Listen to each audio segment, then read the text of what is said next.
Viewers, Radhe Radhe. This is Vaishnavi Singh. तो आज का हमारा वीडियो होने वाला है बर्मुडा ट्रायंगल के बारे में। ऑफ कोर्स आपको पता होगा बर्मुडा ट्रायंगल के बारे में, लेकिन इसके कई सारे सीक्रेट्स हैं। तो आज का हमारा वीडियो का टाइटल है the secrets of Bermuda triangle. अब आपको बता दूं कि ये जो टॉपिक है ना वो बहुत बहुत बहुत फेमस है। इसके कई सारे सीक्रेट हैं, इसके कई सारे मिस्ट्रीज़ हैं और इसके कई सारे ऐसे डार्क ट्रूथ है जो कि आपको पता ही नहीं है। कड़वा सच, ये एक ऐसी चीज़ है बर्मुडा ट्रायंगल जो कि हमारी धरती पर है, हमारे कहीं आसपास है और कुछ भी कभी भी हो सकता है। तो देख सकते हैं कि आप अच्छा ठीक है, ये सब चीज़ों को छोड़ते हैं, अपना वीडियो जो है स्टार्ट करते हैं बिना किसी नौटंकी नहीं। लेकिन अगर मैं सच बोलूँ तो ये बहुत ही खतरनाक जगह है, बहुत ही भूतिया वाली जगह है और थोड़ी अच्छी जगह भी हो सकती है क्योंकि इसकी कई सारी मिस्ट्रीज़ है और इसकी मिस्ट्रीज़ पे हम वीडियोज़ बनाते रहते हैं। तो चलिए देखते हैं कि आज आपको इस वीडियो में क्या जानने को मिलता है। तो मैं सबसे पहले आपको बता दूँ कि हमारे चैनल पे मैं जो भी वीडियोस बनाती हूँ वो बहुत सारी एनालिसिस करती हूँ इंटरनेट के दूसरे सेक्टर्स पे जाके, अलग अलग जगह पे इंटरनेट पे मतलब देखती हूँ, रिसर्च करती हूँ, उसके बाद उसके नोट्स बना के एनालिसिस करती हूँ क्या सच है क्या झूठ है। बहुत सारी गलत थ्योरीज भी आती है लेकिन मैं हमेशा सही चीज़ें दिखाती हूँ। अपनी तारीफ कुछ ज़्यादा ही कर ली मैंने। अच्छा ठीक है, चलिए तो आपको बताती हूँ बर्मुडा ट्रायंगल के बारे में। Let's get started.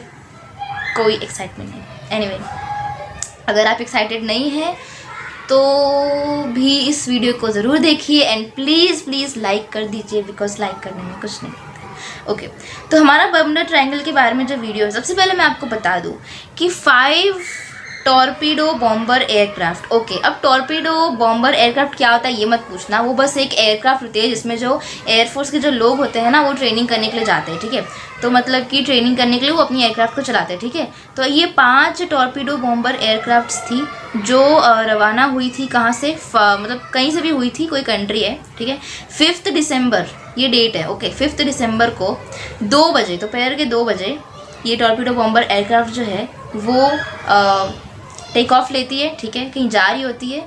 अब ये कौन सी चीज़ होती है, तो मतलब ये ट्रेनिंग मिशन है। ठीक है, जो मतलब कि एयरफोर्स होती है ना, एयरफोर्स के लोग क्या करते हैं वो अपनी ट्रेनिंग मिशंस करवाते हैं। मतलब कि अपने जो फ्रेशर्स हैं ना, जो नए लोग हैं उनको उनकी ट्रेनिंग कराने के लिए जो कि मतलब ये सारे मिशंस को कंडक्ट करती है। ठीक है, तो ये बस एक सिंपल सा ट्रेनिंग मिशन है जो कि रोज़ होता है, इसमें कोई बड़ी बात है नहीं। तो ये क्या होता है, ये 5 टॉर्पीडो बॉम्बर एयरक्राफ्ट जो है वो रिलीज़ की जाती है। ठीक है, नॉर्मल ट्रेनिंग चल रही थी फ्रेशर्स की। ठीक है, ये सब हो जाता है। उसके बाद क्या होता है, अचानक से जो स्क्वाड्रॉन लीडर है ना, स्क्वाड्रॉन लीडर मतलब कि जो हर प्लेन में जो 4 लोग रहते हैं उन 4 में से कोई एक लीडर होता है। ठीक है, चारों का कोई एक अलग लीडर होता है। तो क्या होता है, स्क्वाड्रन लीडर जो है वो है ना ऐसा मैसेज करते हैं, मतलब जो कंट्रोल रूम है वहाँ तक मतलब ये बताते हैं कि देखो क्या हो रहा है, हमारा जो कंपास है वो ढंग से काम नहीं कर रहा है। ठीक है, कंपास की जो सुई है ना वो बार-बार इधर उधर घूम रही है और हमें डायरेक्शन पता ही नहीं चल रहा है। और वो कहते हैं कि क्या हो रहा है, कंपास भी ख़राब हो गया है, रेडियो भी ख़राब हो गया है, जो ट्रांसमिशंस है वो हो नहीं पा रही है। मतलब क्या हो रहा है यहाँ पे, सब कुछ सारी मशीनें अचानक से ख़राब हो रही है, हम एयरक्राफ्ट चला नहीं पा रहे, हमारे कंट्रोल में नहीं है कि क्या हो रहा है। तो कंट्रोल रूम तक ये मैसेज आता है। ठीक है, उसके बाद क्या होता है, ये जो 5 प्लेन है ना वो अचानक से गायब हो जाती है, मतलब मैसेज आना बंद हो जाते हैं। इनफैक्ट प्लेन भी आज तक कभी लौट कर नहीं आई, कहीं भी नहीं गई, कहीं उसका रिकॉर्ड नहीं है एंड अचानक से सारे कनेक्शंस टूट गए, प्लेन गायब। फिर क्या हुआ, एक सर्च मिशन हुई। ठीक है, उस सर्च मिशन में मतलब वो मिशन की गई ताकि वो प्लेन वो लोग ढूंढ सके कि प्लेन आके हमारी है कहाँ, प्लेन के लोग कहाँ, क्योंकि वो ऐसे वैसे लोग नहीं थे, वो एयरफोर्स में ठीक है वो काम करते थे। ठीक है, तो चलिए नहीं आगे सुनते हैं। ओके, तो क्या होता है, एयरफोर्स के जो लोग हैं जो उसमें काम करते हैं उन्हें ढूंढने के लिए सर्च मिशंस करवाए जाते हैं। ठीक है, अब क्या होता है, सर्च मिशन से ना उन्हें कुछ मिलता ही नहीं, मतलब कुछ वो सामने आता ही नहीं है।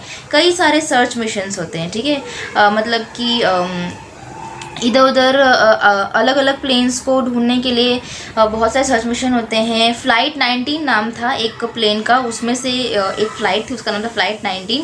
उससे भी ज़्यादा से ज़्यादा ढूंढा गया तो भी वो नहीं मिली एंड उस पर ज़्यादा रिसर्च किया गया, वो कोई मेन फ्लाइट थी। तो बस ऐसा ही होता है, सारे के सारे जो प्लेन्स हैं वो गायब हो जाते हैं। ठीक है, उसके बाद इतने सारे सर्च मिशन हुए, आज तक दूसरी शिप्स भी वहाँ से गायब हो गई, प्लेन भी इतने सारे गायब हो गए, लेकिन आज तक पता नहीं चला कि आखिर ये सारे शिप्स और प्लेन जा कहाँ रहे हैं, क्योंकि इतनी सारी शिप है, इतनी सारी प्लेन है, सब गायब होते जा रही है। सर्च मिशन में कुछ सामने निकल के आ नहीं रहा है। लेकिन एक बात कॉमन है, इनकी गायब होने का जो एरिया है ना वो कॉमन है। इतने सारे शिप है, इतनी सारी प्लेन है, सबके गायब होने का जो एरिया है, टाइमिंग तो भले अलग है लेकिन जो लोकेशन है वो सेम है, और उस लोकेशन को हम कहते हैं बर्मुडा ट्रायंगल। इसके और भी नाम है क्योंकि ये जो चीज़ है वो बहुत सदियों पहले की कहानी है, कब से ये फेमस है, तो इसके बहुत सारे नाम हमें जानने को मिलते हैं, आपको नहीं पता होगा आई बेट। तो इसके जो दूसरे नाम है वो ये है graveyard of Atlantic, the sea of doom और सरगैसो ग्रेवयार्ड। ये है इनके पुराने नाम, जो कि लेटेस्ट और मॉडर्न नाम तो है बर्मुडा ट्रायंगल। नाम चाहे जितने भी हो, एक खतरनाक सी चीज़ आखिर है क्या, और आखिर वो सारे प्लेन कहाँ जाते हैं, वो जो सारे शिप है वो कहाँ जाते हैं, अगर जाते भी हैं तो जो सर्च मिशंस हुई है आज तक वहाँ पर वो प्लेन्स क्यों नहीं मिले, और क्यों उस एरिया में अब लोग जाने से डरते हैं, वहाँ पर जाकर आखिर कंपास और रेडियो क्यों बंद हो जाता है, और ये सब कुछ वहाँ पे गायब क्यों हो जाता है, तो ये हमें पता चलेगा आगे जाकर। चलिए देखते हैं the graveyard of Atlantic. Graveyard इसीलिए कहा जाता है क्योंकि यहाँ पर सब लोग जाके राधे जो भी होता है। फिर ये नाम जो है बर्मुडा ट्रायंगल जो है बहुत फेमस हो गया, ठीक है। इस नाम पे क्या है, बहुत सारी आर्टिकल्स बनने लगी, ठीक है। अलग अलग आर्टिकल्स आती थी, न्यूज़पेपर की आर्टिकल्स होती थी, देन जो न्यूज़ रिपोर्टर्स होते हैं, जो अलग अलग वेबसाइट होते हैं, कई सारी जगह पर है ना आर्टिकल्स बहुत फेमस होने लगी बर्मुडा ट्रायंगल के नाम से। इसके ऊपर मूवीज़ बनने लगी, ठीक है। अलग अलग पॉडकास्ट और जो भी टीवी शोज़ होते हैं ना, मूवीज़ एक्सेट्रा, वो बनने लगी। स्टोरी बुक्स लिखे जाने लग गए, इनफैक्ट इस पर वीडियो गेम भी बना दिया, मतलब इसी के ऊपर गेम स्टार्ट कर दिया, और इसी के साथ साथ सॉन्ग्स भी आने लगे, गाने। बर्मुडा ट्रायंगल पे किसी ने गाना गा दिया हुआ, ये है बर्मुडा ट्रायंगल जहाँ सब लोग जाकर गायब हो जाते हैं, मतलब ऐसे ऐसे गाने बनने लगे, और ये जो जगह है बहुत फेमस होती गई। और इसकी जो मिस्ट्री है उस वक्त की सबसे बड़ी मिस्ट्री थी, उस सदी की सबसे बड़ी मिस्ट्री यही थी कि आखिर ये क्या है बर्मुडा ट्रायंगल, क्यों यहाँ पे जाके सब गायब हो जाते हैं। तो ये जो मिस्ट्री है ना वो आज भी ऐसी ही है, आज तक ये मिस्ट्री सॉल्व नहीं हुई है, क्योंकि किसी के पास भी इस मिस्ट्री का कोई जवाब ही नहीं है कि आखिर यहाँ पे हो क्या। चलिए आगे देखते हैं। तो सब लोगों की जो है ना थ्योरीज है, अब मैं उनके बारे में आपको बताती हूँ। कुछ लोगों की बड़ी इंटरेस्टिंग सी अजीब सी थ्योरी है, जो कि काम की तो नहीं है पर थ्योरी चली बहुत है, इनफैक्ट वायरल भी है।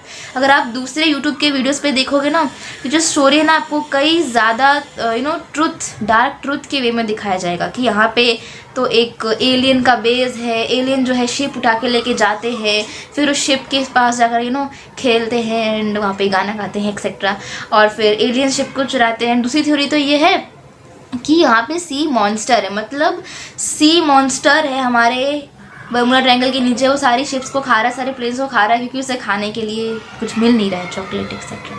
तो ये जो थ्योरी है वो सारी सारी बकवास है। दूसरे यूट्यूब चैनल्स पे हो सकता है कि आपको ये मिल जाए, या तो फिर यूट्यूब चैनल्स में नहीं तो कहीं गूगल की वेबसाइट पे मिल जाएगा, जब आपकी कोई फ्रेंड होगी जो आपको ये स्टोरी सुना देगी। तो फिर ये स्टोरी जो है वो एकदम बकवास है, ऐसा कुछ नहीं होता, सी मॉन्स्टर्स नहीं होते, और एलियन है भी तो प्लेन और शिप को क्यों लेंगे, वो हमसे कई ज़्यादा आगे हैं या हमसे पीछे है, आई don't no. I am not talking about the aliens at all, I am just talking that this story is really a fake story. There are so many people in the world who tell you the story in a way like they are telling a stark truth or a deep fact, but it's not a fact, it's not a truth, it's just a myth, or you can say it's just a fake story, because there are so many people who just make fantasies for the entertainment. So if you want the entertainment, then I can also make the videos in which I can say that there are aliens, there are monsters under the sea, and they are just taking the planes and ships under the sea and they are just eating it. Why the hell will they eat the planes and ships? Why will they get? What will they get? They will get nothing. Okay, तो इसके आगे क्या होता है, scientific theory तो है magnetism वाली। मतलब मैग्नेटिज्म की जो थ्योरी है ना वो बहुत ज़्यादा फेमस है, क्योंकि ये थ्योरी मुझे भी सच लगती है, मैं साइंस में बहुत बिलीव करती हूँ और सबको करना चाहिए। साइंटिफिक थ्योरी मैग्नेटिज्म की वो ये है, सबसे पहले उनको बता दूँ, जो अर्थ है जिस पे हम शायद रहते हैं, हम ज़रूर रहते हैं, तो उसका जो जोग्राफिकल पोल है, मतलब जोग्राफिक पोल्स जो होते हैं नॉर्थ साउथ के वो अलग है, और जो मैग्नेटिक पोल्स हैं वो अलग है। तो आप देख सकते हैं इस फोटो में, यहाँ पे आपको दिख रहा होगा कि जो जोग्राफिक पोल है वो पूरी तरह से अलग है, ऊपर और नीचे, मतलब नॉर्थ पोल और साउथ पोल तो हम कह देते हैं, लेकिन जो मैग्नेटिज्म है ना, मैग्नेटिक पोल जहाँ से मैग्नेटिक फोर्स आ रहा है, मैग्नेटिक अट्रैक्शन आ रहा है, या फिर आप कंपास को रखोगे और फिर वो जहाँ भी नॉर्थ और साउथ शो करेगा वो होता है अर्थ का मैग्नेटिक एंड, यानी कि मैग्नेटिक पोल, और वो जोग्राफिक पोल से बिल्कुल अलग है। बट फिर भी अर्थ की कुछ ऐसी लोकेशंस हैं जहाँ पे आप जाओगे ना तो कंपास में मैग्नेटिक पोल और जोग्राफिकल पोल दोनों सेम होगा, जबकि सेम सेम नहीं है, बट फिर भी आपको कंपास पे वो सेम दिखेगा. And I just don't know how, but it's really mysterious, और you can say it's a scientific truth which I don't know, which you don't know, maybe I don't anything. Okay, तो क्या होता है, आप कहीं भी जाते हो तो अलग ही दिखता है, बट किसी लोकेशन पे अगर वो सेम दिख रहा है, that means you are on the agonic lines. Basically agonic lines are some kind of imaginary lines, like there are longitudes and latitudes which you might have studied in the in the earlier classes. So there are also the agonic lines, and agonic lines are basically an imaginary lines which tells you that the geographic poles and the magnetic poles are being same here, but they are not just same, but in that location if you check the compass then they will be same. तो अगर ऐसी चीज़ें same है तो उस जगह को कहते हैं एगोनिक लाइंस. अब इसके बारे में ज़्यादा स्टडी नहीं करते हैं क्योंकि हम बरमूडा ट्रायंगल पे थे और उस टॉपिक से हम ऑलरेडी यहाँ तक आ चुके हैं. So just let move to our old topic. Anyways, जो भी हमारा बरमूडा ट्रायंगल का टॉपिक था उस पर आ जाते हैं. तो क्या होता है, एगोनिक लाइंस जहाँ पर आपको दोनों पोल सेम दिखती है. कौन सी? ज्योग्राफिक और मैग्नेटिक. अब यहाँ पे क्या होता है, जो बरमूडा ट्रायंगल है ना, वहाँ पे एगोनिक लाइंस बहुत ज़्यादा है. अगर आप इस फोटो में देखोगे या फिर आप इंडेक्स पे सर्च करोगे तो ये जो लाइन होती है ना, वो बरमूडा ट्रायंगल पे कुछ ज़्यादा ही है. दैट मीन्स कि बरमूडा ट्रायंगल पे कुछ अजीब बात तो है. यहाँ पे इतनी सारी लाइन्स है, एगोनिक लाइन्स, मतलब यहाँ पे मैग्नेटिक पोल और ज्योग्राफिकल पोल सेम हो जाता है. बहुत ही अजीब चीज़ है. तो अगर ये सेम है तो फिर क्यों है और कैसे है? एक्चुअली जो लाइन है वो टाइम टू टाइम चेंज होती रहती है. किसने कहा ये सेम है? ये सेम नहीं होती है, हमेशा चेंज होती है. बट 200 और 300 सालों के बीच में ये तो बहुत बड़ा टाइम होता है. ये नहीं कि अभी 5 मिनट पहले ये था, 10 मिनट पहले लाइन उधर चली गई. ये नहीं, 200-300 सालों में चेंज होती है और कई सालों से ये बरमूडा ट्रायंगल पे है. उसके बाद क्या होता है, उसके बाद कुछ नहीं होता है, बहुत सारे लोग गायब हो जाते हैं. पहले के लोग इस बात को ज़रूर अकाउंट में लेते थे क्योंकि वो कंपास को बहुत ज़्यादा यूज़ करते थे, तो उन्हें पता नहीं था कि ये अलग अलग टाइप की लाइंस क्यों बन जाती है. लेकिन अब हमें पता है कि ऐसे लोकेशंस पे ऐसी लाइन सेम होती है और ये जो है 200-300 साल में चेंज होती है. इसके बाद एक और थ्योरी है जिस थ्योरी में बताया गया है मीथेन हाइड्रेट्स के बारे में. अब मीथेन हाइड्रेट्स की स्टोरी काफ़ी हद तक सेम टू सेम बहुत सही लगती है मुझे. मतलब ये जो साइंटिफिक थ्योरी मैंने आपको अभी बताई वो भी सही है, एंड मीथेन हाइड्रेट्स की स्टोरी भी है, वो भी सही है. ठीक है, इसमें क्या होता है, ऑस्ट्रेलिया नाम की एक कंट्री है, वहाँ पे ना बहुत सारे साइंटिस्ट होते हैं. ठीक है, उन सारे साइंटिस्ट ने मिलकर ना अब जो बना लिया है एक ग्रुप. मतलब ऑस्ट्रेलिया के जो साइंटिस्ट हैं उन्होंने मिलकर एक ग्रुप बनाया है. एंड अब वो उनकी जो ग्रुप है वो ये बता रही है कि आखिर होता क्या है बरमूडा ट्रायंगल में. तो सारे जो साइंटिस्ट हैं उन्होंने अपने लेबोरेटरी में मिलकर एक प्लान किया, एक एक्सपेरिमेंट करने के बारे में सोचा. ओके, ये प्लान किया और फिर उन्होंने क्या किया, एक छोटा सा कंटेनर लिया, मतलब कंटेनर सिंपल सा लिया, ऊपर एक नकली सी शिप रख दी एंड मतलब कंटेनर पानी था एंड एक शिप रख दी. एंड देन उस पानी के अंदर जो है मीथेन हाइड्रेट्स को डाला गया.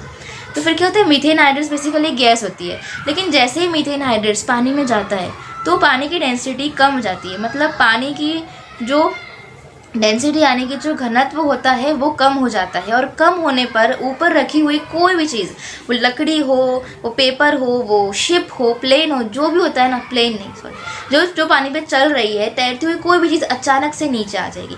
पानी का डेंसिटी कम हुआ तो चीज़ नीचे आ जाएगी, बिना किसी नोटिस के, बिना किसी वार्निंग के आपकी शिप डूब जाएगी. तो ऐसा कुछ भी हो सकता है. तो लोग कहते हैं कि हो सकता है बरमूडा ट्रायंगल वाली जो एरिया है वहाँ पे मीथेन हाइड्रेट्स बहुत ज़्यादा है.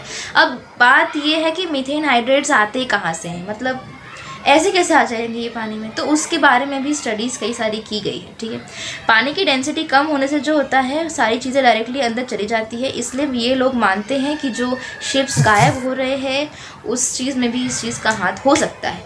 लेकिन मीथेन हाइड्रेट्स तो वॉल्केनिक इरप्शन से आती है और वॉल्केनिक इरप्शंस पानी के अंदर भी होती है. पानी के अंदर भी वॉल्केनो होता है, वो भी इरप्ट होता है. तो हो सकता है कि बरमूडा ट्रायंगल के नीचे वॉल्केनोज हो. लेकिन अगर ये शिप डूब जाती है तो फिर पानी का तो चलो समझ में आता है, लेकिन जो ऊपर प्लेन चल रही है वो क्यों अंदर जाकर डूब जाती है ये नहीं पता. तो फिर ये थ्योरी कहीं ना कहीं फेल भी हो रही है, कहीं ना कहीं सही भी काम कर रही है. अगली तो कोई थ्योरी है नहीं, क्योंकि जो 2 थ्योरीज थी जो मैंने एक्सप्लेन नहीं की, पहले तो थी एलियन वाली एंड दूसरी थी सी मॉन्स्टर्स वाली, तो कोई काम की नहीं. अगली थ्योरी बहुत काम की है. तो चलिए ये मैं आपको बता दिया। और आज का वीडियो यहीं पे होता है। राधे राधे।